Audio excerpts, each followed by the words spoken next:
जय जय श्री हरिवंश। जो चाहत है नित्य सुख,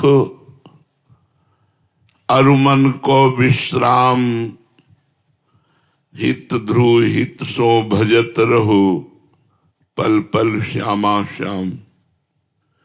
यदि नित्य खुश रहना चाहते हो, आनंदित रहना चाहते हो और सदा सनातन आनंदित रहना चाहते हो, मन का विश्राम चाहते हो, शांति चाहते हो, तो एक एक पल संभाल संभाल कर श्यामा श्याम श्यामा श्याम। राधा वल्लभ श्री हरिवंश, राधा वल्लभ श्री हरिवंश। हर समय भगवत स्मरण परायण रहे। ये कहना सरल बात है कि हर समय भगवत स्मरण परायण रहे, पर है बहुत कठिन बात। आप लोग देख लीजिए, खुद देख लीजिए कि आप कितने मिनट सच्चिदानंद भगवान का चिंतन करते हैं। इसलिए नारायण स्वामी ने कहा, नारायण अति कठिन है, हरि मिलन की बाट, या में पग पीछे धरे, प्रथम शीस दे काट। मर के चलनो है जोगी, मर के चलनो है।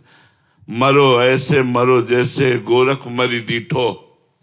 गोरखनाथ जी कहते हैं, मरना है, जिंदा मर जाओ, अर्थात अहंकार रहित हो जाओ। ऐसे मरो जैसे गोरखनाथ मरा, वो कह रहे हैं। भगवान के मार्ग की बातें करना बहुत सरल है, वास्तविक बात है भगवान के मार्ग में चलना बड़ा कठिन है। हम लोग अपने जीवन भर यही देखते रहे, जैसे जरा सा चूक हो जाए तो फिसल कर न जाने कहां पहुंच जाए, ऐसे ही जरा सा चूक हो जाए तो माया मार के गिरा दे। बहुत बार साधक नाम की महिमा सुनता है और नाम जपना चाहता है, पर विषय भोगों की प्रीति उसे नाम नहीं जपने देती। जैसे आपने महिमा सुना तो आपको लगा हम भी भजन करें, 2-4 दिन भजन हुआ, फिर विषय की जो प्रीति है वो ऐसी मलिनता पैदा कर देती है कि नाम जप में रुचि नहीं होती, नाम जप में प्रीति नहीं हो पाती। इसीलिए विषय त्याग नाम जप के लिए अत्यंत आवश्यक है। विषय वो जो भगवान से विमुख करता है, जो भगवान के सन्मुख विषय करता है, उसका त्याग नहीं। धर्मयुक्त विषय का भोग भगवान की भक्ति बढ़ाता है और अधर्मयुक्त विषयों का सेवन भगवान की भक्ति में बाधा बनता है। सभी बुरे विचार एवं दुर्गुण 3 प्रकार से आते हैं। एक तो पूर्व जन्म के संस्कार से। हमारा पूर्व जन्म यदि गंदा रहा है तो इस जन्म में ना चाहते हुए भी गंदे विचार आएंगे। दूसरा भोजन से। यदि हमारा भोजन सही नहीं है तो हमारे विचार दूषित हो जाएंगे। तीसरा कुसंग से। यदि हमारा साथ ठीक नहीं है तो हमारे विचार दूषित हो जाएंगे। नाम जापक को 3 वासनाओं को नष्ट करना पड़ता है। एक भोजन से प्रकट हुई वासना, एक पूर्व जन्म से प्रकट हुई वासना और एक कुसंग से प्रकट हुई वासना। भोजन वाली 1-2 दिन में संभल जाएगी अपने आप। कुसंग वाली को बहुत सावधानी से संभालना है। क्योंकि अगर कुसंग लंबा खिंच गया तो हमारा जीवन बर्बाद हो जाएगा। पूर्व जन्म की वासना से लड़ना पड़ता है 20 वर्ष।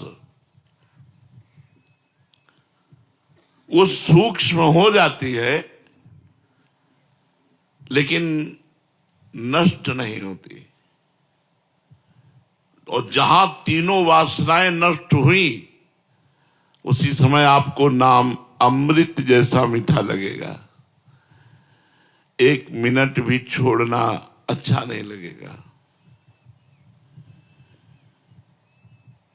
इसलिए हम भोजन पर, संग पर और अंदर विचार पर दृष्टि रखें। हमारा भोजन शुद्ध हो, हमारा विचार शुद्ध हो, हमारा संग शुद्ध हो। प्रायः सबके अंदर धन की लालसा अधिक रहती है। 3 बातें तो बाधा हैं ही, और ये 3 बातें और डबल बाधा है। स्त्री है तो पुरुष भोग की, पुरुष है तो स्त्री भोग की। धन कमाने की, धन इकट्ठा, धन बढ़ाने की, नाम हो जाए, ये बात। अब नाम जापक को इन 3 बातों पर विजय प्राप्त करनी होगी। पहले 3 वो और 3 ये। यदि गृहस्थ है तो संयम पूर्वक, धर्म पूर्वक अपनी पत्नी का सहवास करे और भजन करे तो कोई बाधा नहीं। विरक्त है तो भगवान का आश्रय लेकर सहने की कोशिश करे। धन है तो गृहस्थ है तो धर्म पूर्वक कमाए, और कमाए हुए धर्म पूर्वक धन से 10%, 100 में 10 रुपया गरीबों की सेवा, अनाथों की सेवा, गौओं की सेवा, संतों की सेवा, मरीजों की सेवा, इनमें खर्चा करें। निश्चित लाभ मिलेगा, आप देख लेना, बहुत जल्दी लाभ मिलेगा। यदि आपने परोपकार ठान लिया है कि आज का हम भोजन भूखे रह करके व्रत करेंगे और दूसरे को पवा देंगे, तो एक दिन आपके यहां भंडारा चलने लगेगा। लिख लो हमारी बात। अगर धनी बनना है तो हम तुम्हें सच्चा उपाय बता रहे, परोपकार करना शुरू कर दो। 5 रुपए से शुरू कर दो परोपकार करना। हमारे वृंदावन में सेवा कुंज के इस साइड में एक आश्रम है जिसका नाम नथियाबाई। नथियाबाई तो जब आई यहां तो उन्होंने सोचा मेरे से क्या भजन होगा, संत सेवा बन जाए, यही मेरे भाग्य की बात है। अब संत सेवा के लिए धन चाहिए, तो क्या करती, यमुना किनारे उपले बिनती, जो जानवर गोबर कर देते हैं, सूख जाता है, उसे उपला कहते हैं, और ब्रजवासियों से आटा मांग लाती और रोटी बनाती, फिर संत को बुलाती। अब वो नाम जपते हुए ऐसी रोटी बनाती कि जो संत पाता वो बड़ाई करता।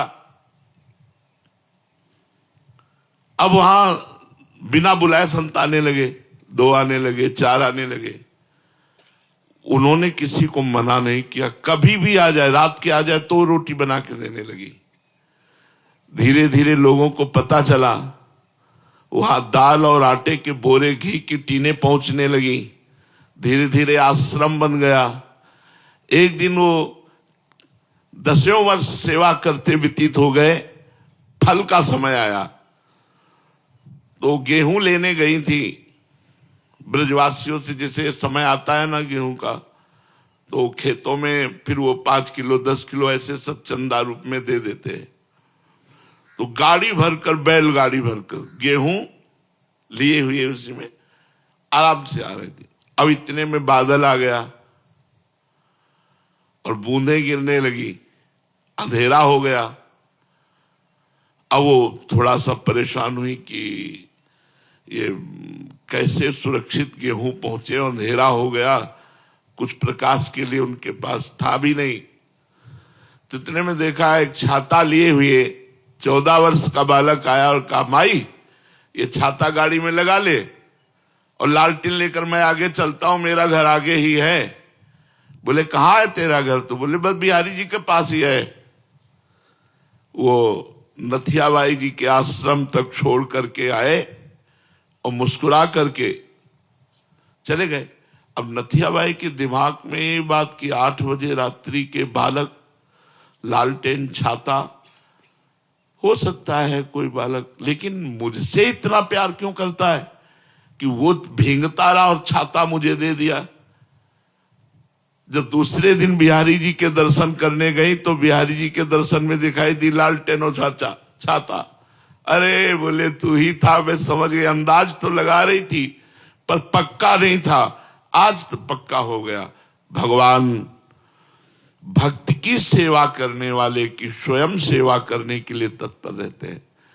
जिसे त्रिलोचन जी के यहां अंतर्यामी रूप से स्वयं संतों की सेवा की।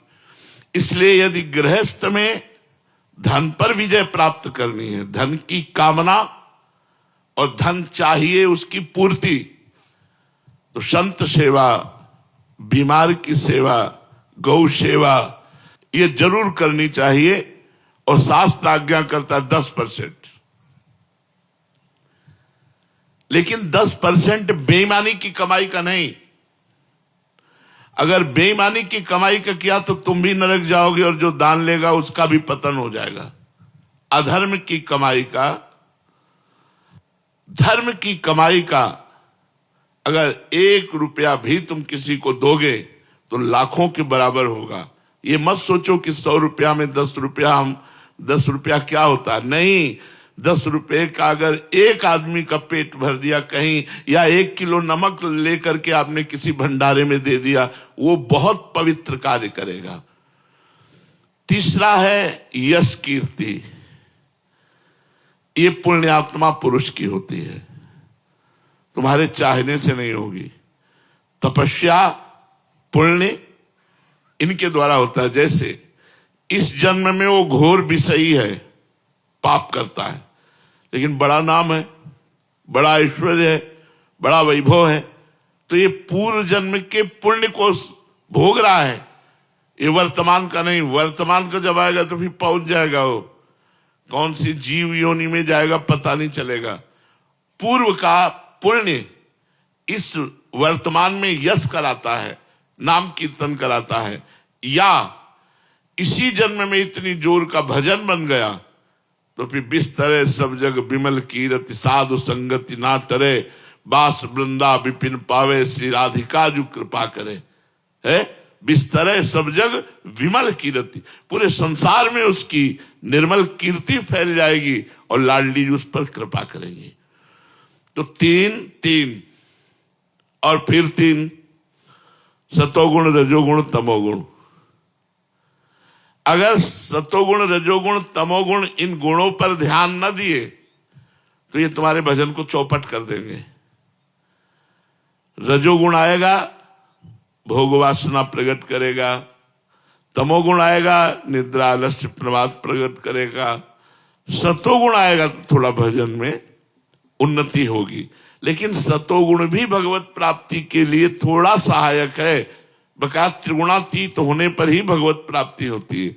जब तक तीनों गुणों से हम जीत नहीं जाते तब तक हमारी बात नहीं बनती।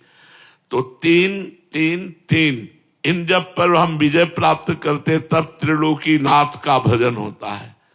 निरंतर भगवान के भजन में चित्त डूबता है। भगवान के मार्ग में चलने पर विघ्न बहुत आते हैं, पर हिम्मत है तो फिर नष्ट हो जाती है। हिम्मत का मतलब नाम न छूटे।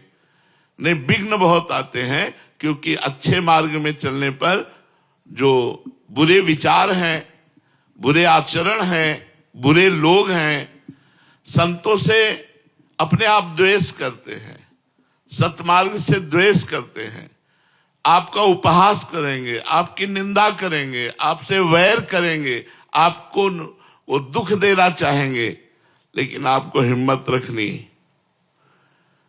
लोग बड़ा उपहास करते हैं, अपने लोगों ने गालियां भी सही है, जब गंगा किनारे भ्रमण करते थे तो गालियां भी लोग देते थे, देखते थे जवान साधु अकेले तो लोग गालियां भी देते थे।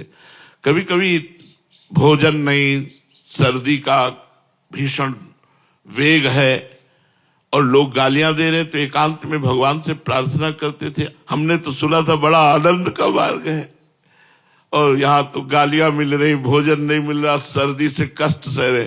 तब अंदर से आता होश में, ये बाहरी बात है, आंतरिक देख लेना आगे चल करके। संतों के वचन झूठे नहीं होते, बस उसी विश्वास पर जीवन यात्रा आगे बढ़ती रही।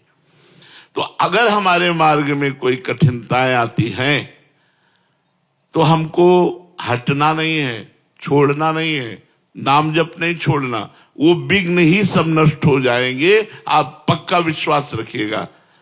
अगर विघ्नों को देख करके भजन छोड़ दिया तब तो विघ्न आपको परास्त कर सके, नहीं तो हमारी वाणी जी में लिखा है, राधा वल्लभ भजत भज भली भली सब होए, जीते विनायक शुभ अशुभ विघ्न करे नहीं कोई, विघ्न करे नहीं कोई, डरे कलिकाल कष्ट भय, हरे सकल संताप हरस हरि नाम जपत जय, उसकी विजय होती है। इसलिए विचार पूर्वक भगवत मार्ग में चलो और नाम जप खूब करते रहो।